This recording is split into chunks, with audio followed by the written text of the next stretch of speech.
मैं इस टाइम मौजूद हूँ र्कम स्कूल खानेवाल कैंपस में। यहाँ पर आज फ़न गाला का एहतमाम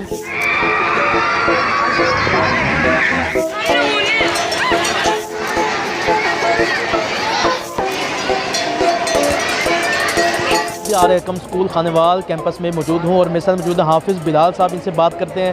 सर, क्या प्रोग्राम आज मुनक्किद किया गया है? बहुत ही मज़ा आ रहा है यहाँ पर और हर तरफ बच्चे हैं। अस्सलाम वालेकुम रहमतुल्लाहि व बरकातुहू। जी अल्हम्दुलिल्लाह, ये र्कम की एक दरख्शां रिवायात है कि हर साल की तरह इस साल भी हमने बच्चों के लिए एक तफरीही मेला यहाँ पर सजाया।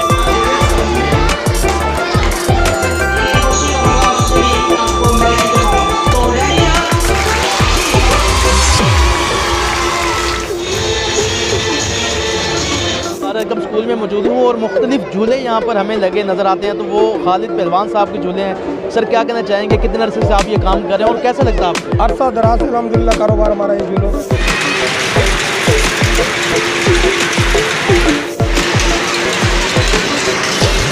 अल्लाह बहुत अच्छा ऑर्गेनाइज़ किया इन लोगों ने, अच्छा सेटअप था, बच्चों ने खूब इंजॉय किया, पेरेंट्स ने उनसे भी ज़्यादा इंजॉय किया। So much